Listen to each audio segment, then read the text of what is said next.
Then I caught another glimpse of my prey as he passed through a clearing. It was a small Indian boy. The only clothing he had on was a loincloth of what I presume was some sort of animal skin. He turned to see if I was still following, smiling as he continued to run away, obviously enjoying himself at my expense. I was getting tired and out of breath, my heart pounding in my chest and my sides aching. The chase was even more difficult over the sandy soil. The only sound I could hear was my own heavy breathing. Evidently, I wasn't in as good a shape as I thought I was.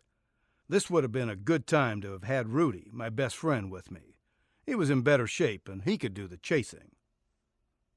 I came up on a sign hanging on a barbed wire fence which read, Mesa Verde, restricted area, no trespassing.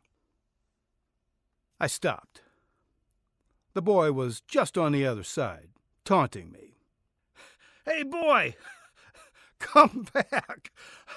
I don't want to hurt you," I yelled between gasps for air. With my hand on my knees, I drew in and exhaled several deep breaths. I stood up straight and scanned the area in front of me, but I couldn't hear or see the boy. I knew I shouldn't pursue any further, but no one should be out here, especially not a small boy, alone or not. It was no place to be stranded.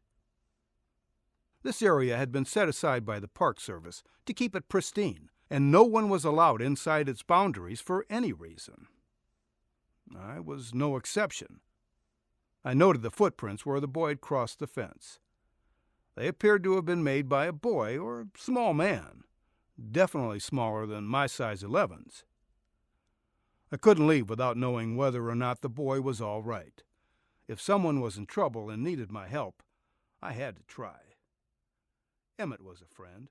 Surely he would understand why I crossed over. Grabbing one of the fence posts and using the wire strands like a ladder, quiet along the county road except for the occasional bark from someone's dog. As he was finishing up, the sound of a speeding vehicle came down the mountain road, tires squealing at every curve.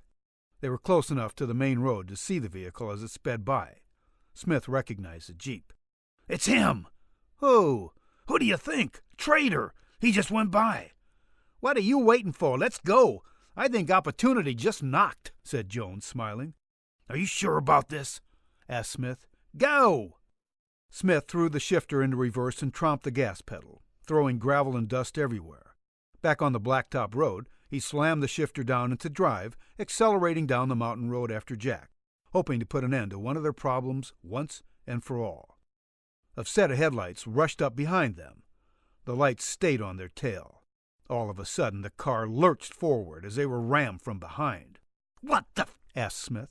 Jones pulled his revolver out and leaned out the window to shoot just as they were rammed again. Jones lost his grip on the gun, juggling it as it flew from his hand to the side of the road. "Give me your gun!" yelled Jones. "Take it! I've got to keep control of this car!" Jones reached over and yanked the revolver from his partner's shoulder holster. He leaned out the window again, firing twice at the vehicle behind. The vehicle backed off, and then its lights went out. "I got him!" yelled Jones with satisfaction. The headlights flashed back on as the vehicle lunged forward, ramming them even harder. Smith's head whiplashed, and his foot slid off the gas pedal. Dazed, Smith let the car drift to the side of the road where he brought it to a stop. The vehicle that had been following them sped by, heading on down the mountain. Both Smith and Jones watched as it drove by. It was a pickup with the Mesa Verde Park emblem on the side.